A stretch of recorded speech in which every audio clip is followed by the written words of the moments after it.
Hello everyone, मेरा नाम है औरंगजेब और आज की इस वीडियो में हम बात करने जा रहे हैं suit for administration and partition and permanent injection. मतलब एक केस हम दाखिल करने जा रहे हैं या फिर एक केस का तरीक़ेकार हम समझने जा रहे हैं जो कि एडमिनिस्ट्रेशन मतलब कोर्ट की तरफ से एडमिनिस्टर किया जाए,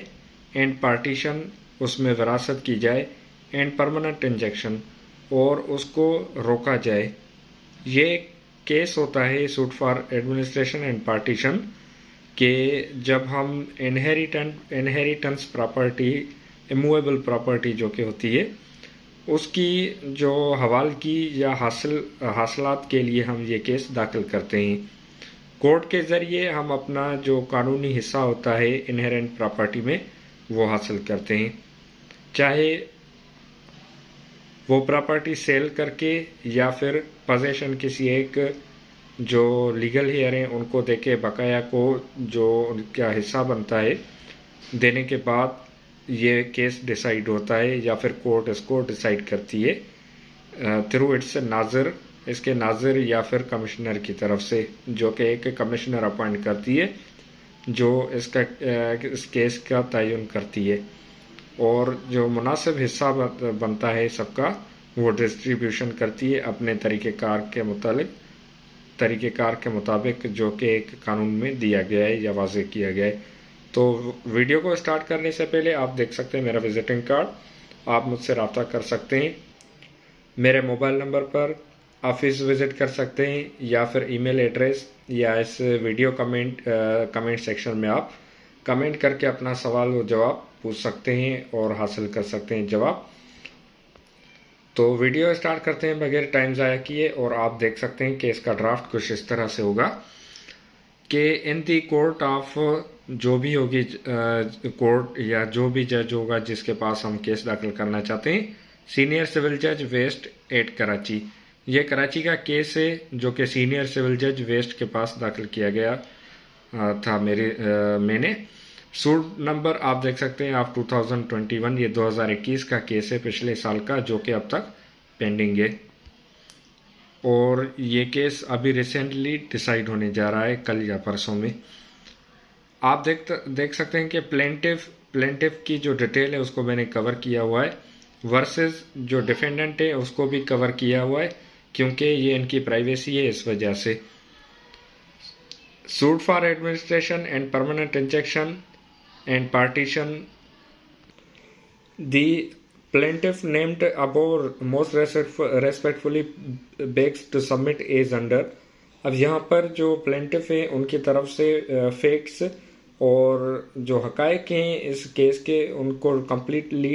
बयान किया है। The said plots and original documents, यहाँ पर प्लॉट्स वगैरह या जो इनकी प्रॉपर्टी है, मालियत है, उसका जिक्र है, इस वजह से मैंने इसको कवर किया हुआ है। Original documents and sale agreements are in the possession of the defendant number 1, and defendant number 1 is the father of the plaintiff, and defendant number 2 and 3 are the brother of the plaintiff। तो ये case के हकायक हैं जो मैंने लिखे हुए हैं, आपके जो भी हकायक होंगे वो आपने अपने तरीके से लिखने हैं। तो बढ़ते हैं नेक्स्ट पेज की जानिब और प्लेंट का para number 2 that the plaintiff went. अब यहाँ पर जो हकायक हैं वो लिखे हुए हैं यहाँ पर कि किस तरह से प्लेंटिफ बाहर गए और दिन रात एक करके अपनी मेहनत की कमाई से एक प्रॉपर्टी खरीदी जिस पर वो डिफेंडेंट्स जो मुखालफिन हैं वो काबिज हो गए। Passport exit and entry in Pakistan as an एक्सचर P1। तो मेरे पास ये रिलेवेंट डॉक्यूमेंट था पासपोर्ट जो कि मैंने यहाँ पर लगाया हुआ है। अगर आपके पास भी कोई रिलेवेंट डॉक्यूमेंट है तो आपने लाजमी इसको लगाना है ताकि आपका रिकॉर्ड पर एक आ जाए और एविडेंस के स्टेज पर आपको ज़्यादा परेशानी का सामना ना हो। Para number 3 that the plaintiff made an oral agreement with the defendant number 1 for release the amounts to defendant number 1 for purchase of the plots and construction of the house by mutually oral agreement was executed, and plaintiff sent amounts via through different sources for purchase of the suit property and construction of the suit property। अब जो plaintiff हैं उन्होंने एक oral मतलब ज़ुबानी मुआहिदा किया defendant number 1 के साथ को कि वो प्रॉपर्टी मिल्कियत खरीदेंगे और उसकी बनावट पर वो काम करेंगे, जिसके लिए बाकायदा से प्लेंटिफ की तरफ से उनको पैसे भेजे गए। पैरा नंबर 4 आप देख सकते हैं कि that the plaintiff paid amounts in tranches to defendants from his earnings. अब यहाँ पर जो अर्निंग्स प्लेंटिफ की तरफ से हुई और जो हिस्सा अपनी कमाई में से प्लेंटिफ ने डिफेंडेंट को भेजा, यहाँ पर उसकी मुकम्मल डिटेल दी हुई है। आप देख सकते हैं कि ABCDEF यहाँ पर जी तक एक मुकम्मल ट्रांजैक्शन हिस्ट्री बयान की गई है कि किस तरह से प्लेंटिफ अपना जो खून पसीने की कमाई थी वो भेजता था ताकि वो प्लॉट खरीद कर उस पर कंस्ट्रक्शन करें। एश आए आप ये देख सकते हैं कि ट्रांजैक्शन रिकॉर्ड बाकायदा से बयान किया गया है। PC of the description details are annexed as annexure P2। जो डिटेल्स ट्रांजैक्शन हिस्ट्री है वो यहाँ पर बाकायदा इसके साथ एनेक्चर की गई है, मतलब लगाई गई है। अगर आपके पास भी इस तरह से कोई रिलेवेंट डॉक्यूमेंट है तो वो आपने लाजमी लगाना है। उसके बाद para number 5 that the plaintiff है transaction proofs in the shape of bank statement, bank record and other related transactions for the amounts have been disclosed as above. अब यहाँ पर जो ट्रांजैक्शन रिकॉर्ड है वो बाकायदा से बैंक स्टेटमेंट्स लगाई गई है as annexure P3 to P4। तो इस तरह से अगेन आपके पास अगर कोई डॉक्यूमेंट है, चेक या जो आपकी बैंक ट्रांजैक्शन हिस्ट्री है तो वो आपने यहाँ पर लगानी है लाजमी, ताकि आप प्रूव कर सकें mode of transaction. Para number 6 that the defendants have purchased the said 10 plots with the consent of the plaintiff and total amounts have been bear and paid by the plaintiff from his earning, and construction of the plots cost bear and paid by the plaintiff as per bank statements and detailed description given and mentioned by the plaintiff. Portion of the said plot suit property was constructed and plaintiff and defendant family are residing in the portion of the suit property that total construction area is 480 square yards out of 1200 square yards के जो एक plot है उस पर बाकायदा से रिहाइश इख्तियार की है प्लेंटिफ और डिफेंडेंट की फैमिली ने, जिसकी मेजरमेंट 480 स्क्वायर यार्ड्स मतलब 1200 स्क्वायर यार्ड्स से कंस्ट्रक्शन करवा के और वो यहाँ पर रिहाइश पजीर है। Para number 7 that the plaintiff was tried to sell out the open plot with demarcation of 120 square yards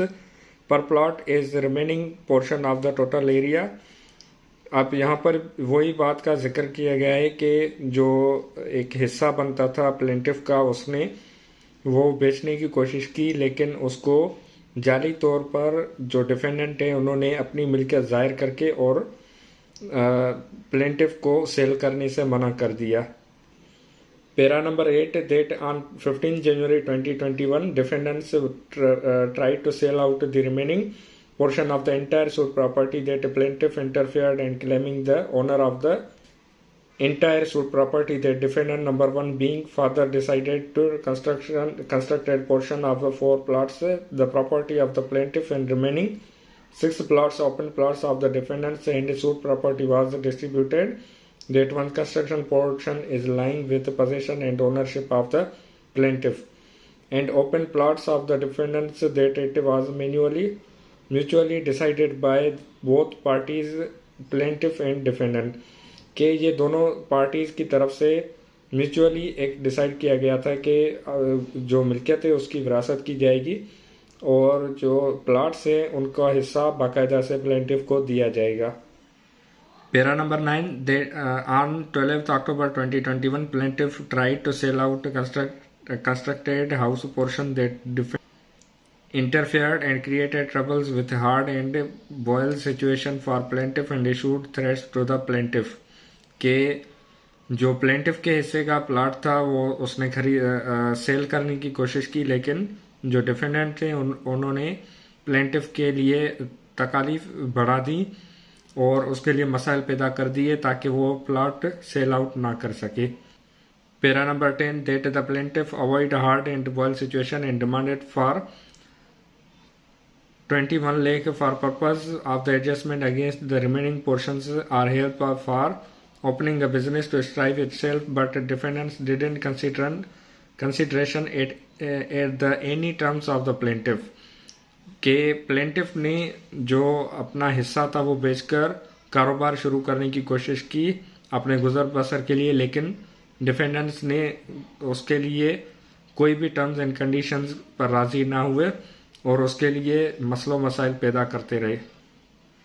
para number 11 that plaintiff issued a legal notice through his advocate on so and so far demanding the amounts and claim of construction portion as per oral agreement between defendants के plaintiff की तरफ से 2021 के 10वें महीने में defendants को legal notice भेजा गया और मुतालबा किया गया कि ओरल एग्रीमेंट के मुताबिक जो कंस्ट्रक्शन है पोर्शन है वो हवाले किया जाए और अमाउंट मतलब पैसे जिसकी बाकायदा लीगल नोटिस की कॉपी यहाँ पर एनेक्चर की गई है। Para number 12 that the defendants have sent their reply भी दिया गया डिफेंडेंट की तरफ से और उन्होंने ओरल एग्रीमेंट का से बाकायदा साफ इनकार कर दिया जिसकी कॉपी यहाँ पर लगाई गई है। Para number 13 that the defendants are trying to sell and create third party interest in the respect of the set suit property and issuing threats to the plaintiff के जो डिफेंडेंट है वो प्रॉपर्टी को सेल करना चाहते हैं और तीसरी पार्टी को बेचना चाहते हैं और प्लेंटिफ को थ्रेट्स मतलब धमका रहे हैं। Para number 14 that cause of action मतलब ये केस दाखिल करने का सबब तब शुरू हुआ एक्रूड टू द प्लेंटिफ के लिए शुरू हुआ when defendants selling the open plots portions जब जो डिफेंडेंट हैं उन्होंने प्लॉट्स सेल करना शुरू किए। Secondly plaintiff tried to sell out the constructed portion दूसरा काज ऑफ एक्शन तब शुरू हुआ जब प्लेंटिफ ने अपना हिस्सा जो कि बना हुआ हिस्सा था कंस्ट्रक्शन पोर्शन था वो सेल आउट करने की कोशिश की तब। Thirdly demanded the adjustment of some amounts and fourthly तीसरा तब काज ऑफ एक्शन अराइज हुआ जब प्लेंटिफ ने अपने पैसे वापस करने का मुतालबा किया and fourthly on issued legal notice और चौथा काज ऑफ एक्शन तब शुरू हुआ जब लीगल नोटिस भेजा गया और पांचवा काज ऑफ एक्शन पांचवी पॉइंट तब अराइज हुई जब लीगल नोटिस का रिप्लाई दिया गया और उसमें बाकायदा से साफ इनकार किया गया और ये अब तक जारी है काज ऑफ एक्शन जब तक केस दाखिल किया गया है। उसके बाद para number 15 that the suit property situated in the area of PS Karachi with in the territorial jurisdiction of this honourable court कि ये जो प्रॉपर्टी है ये पुलिस स्टेशन जिसका मैं नाम नहीं ले सकता कराची में सिचुएट करती है और इसकी जुरिसडिक्शन इस ऑनरेबल कोर्ट के अंडर आती है। Para number 16 that the proper court fees has been affixed the value अब यहाँ पर जो इसकी बाकायदा कोर्ट फी है वो लगाई गई है। प्रेयर अब आते हैं लास्ट में जो इस्तदा की जाती है या जो मेन आपकी केस की एक इस्तदा होती है प्रेयर होती है ending point. It is therefore prayed that this honourable court may be pleased to pass a judgement and decree in favour of plaintiff and against the defendants is under. इस वजह से एक ऑनरेबल कोर्ट से इस्तदा की जाती है कि एक फैसला दिया जाए जजमेंट एंड डिक्री प्लेंटिफ के हक में और डिफेंडेंट्स के खिलाफ कुछ इस तरह से। A to direct the defendants to deposit the original papers of the immovable property के ओरिजिनल कागजात ऑनरेबल कोर्ट या फिर प्लेंटिफ को दिए जाएं। उसके बाद prayer clause B to direct the nazir and or any other officer of this honourable court to take custody के ऑनरेबल कोर्ट नाजिर या फिर कोई जुडिशल ऑफिसर अपॉइंट करे जो के हवालगी में ले अपने और एक्शन करके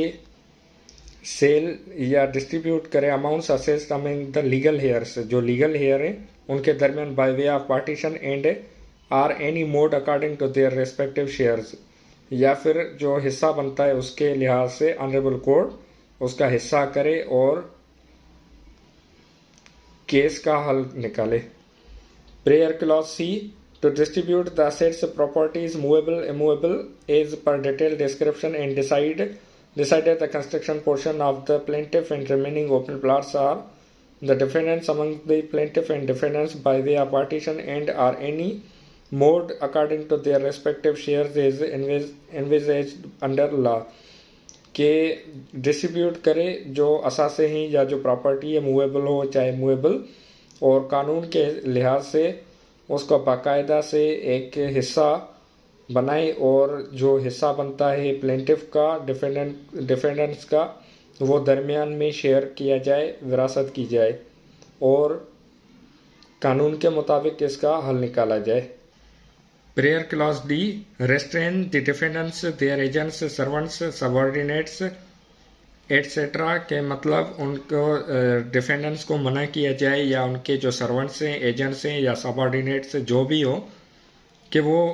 प्लॉट को सेल या ट्रांसफ़र ना करें और ना ही उसमें कोई छेड़खानी करें जब तक कि ये केस डिसाइड नहीं हो जाता। आखिर में prayer clause E, any other relief which this honourable court may deem fit and proper in the circumstances of the case may also be awarded, कि अगर ऑनरेबल कोर्ट कोई और रिलीफ देना चाहे जो कि फिट समझती है, सही समझती है केस के हालात के मुताबिक, तो वो भी दिया जाए। कराची डेटेड, अब लास्ट में आएगी वेरिफिकेशन कि आपका जो भी नाम है मुकम्मल एड्रेस है वो आप इसमें वेरिफिकेशन देंगे, चाहे इन पर्सन जा रहे हो या वकील साहब के ज़रिए, तो आप इसमें एक वेरिफिकेशन देंगे कि ये बिल्कुल सही है और इसमें कोई भी गलत बात नहीं या फिर छुपाई नहीं गई है। एडवोकेट फॉर द प्लेंटिफ, जो कि मैं था, the dependent is identified by me solemnly affirm, ये मेरी तरफ से एक बाकायदा से इनको आइडेंटिफिकेशन की गई जो मेरे क्लाइंट थे। ये जो एनेक्स्टर P2 बनाया था कंप्लीट डिटेल आप देख सकते हैं कि शेड्यूल ऑफ प्लॉट, जो प्लॉट की शेड्यूल है, home construction details and proof of payment purchase etcetera, जो मुकम्मल तफसीलात हैं वो यहाँ पर आप देख सकते हैं कि मैंने लगाई हुई हैं इसके साथ एज एन एविडेंस। तो अगर आपके पास भी कोई इस तरह से रिलेवेंट डॉक्यूमेंट है तो वो आप इस केस के साथ लगाएंगे लाजमी। तो ये था मुकम्मल वीडियो जो मैंने आपके साथ शेयर किया, और आपके साथ शेयर करने का मकसद कि आपकी कानूनी तौर पर रहनुमाई करना। अगर आपको कोई भी कानूनी लिहाज से मदद चाहिए तो आप मुझसे रब्ता कर सकते हैं, मेरी मोबाइल नंबर पर रब्ता करके ऑफिस विज़िट कर सकते हैं या फिर इसी वीडियो के कमेंट सेक्शन में आप कमेंट करें। चैनल को सब्सक्राइब करें ताकि आपको मज़ीद कानूनी वीडियोस मिलती रहें, और वीडियो को लाइक करें और दूसरों के साथ शेयर ज़रूर करें ताकि उनकी भी या जो दूसरे हैं उनके लिए भी आसानी हो और ये आपके लिए सदका जारिया होगा। इसके साथ एक एफिडेविट भी बनेगा जो मैंने आपके साथ शेयर नहीं किया क्योंकि ये उनकी प्राइवेट डिटेल्स हैं यहाँ पर लिखी हुई जो प्लेंटिफ हैं। तो अगर आपने यहाँ पर एफिडेविट नहीं लगाया या नहीं बनाया तो आपको डायरेक्शन दी जाएगी कोर्ट की तरफ से, आप बाकायदा एफिडेविट लगाकर और बायोमेट्रिक करवाकर आप फिर केस दाखिल करें। तो आपने एफिडेविट लाजमी लगाना है। एफिडेविट सिंपल है कि आपने जिस तरह से in the court of senior civil जज west Karachi suit number, उसके बाद प्लेंटिफ वर्सेस डिफेंडेंट, यहाँ पर जैसे आप देख सकते हैं कि suit for administration and partition लिखा हुआ है, तो फिर यहाँ पर आपने ये लिखना होगा सिंपल कि एफिडेविट में आप लिखेंगे और नीचे आप लिखेंगे कि आई son of so and so, जो भी आपकी मुकम्मल डिटेल है वो आप लिखकर और आप उसमें लिखेंगे कि ये केस बिल्कुल सही है और इसमें कोई भी बात छुपाई नहीं गई। फिर आपकी बायोमेट्रिक हो जाएगी, हो जाने के बाद आपका केस तैयार है। आपने मुकम्मल इंडेक्स या फिर जो आपके एनेक्स्चर्स हैं वो लगाए नहीं है केस के साथ, लगाने के बाद आपने केस दाखिल करना है रेस्पेक्टिव कोर्ट में, जो आपकी कोर्ट बनती है वहाँ पर आपने केस दाखिल करना है। तो आखिर में कहना चाहूँगा कि अपना और अपने प्यारों का बहुत सारा ख्याल रखिए। हर किसी को कानून पर अमल दरामद की पासदारी के लिए ताकीद करें, खुद भी कानून पर अमल करें। मिलते हैं अगली वीडियोज़ में, तब तक अपना ख्याल रखिएगा।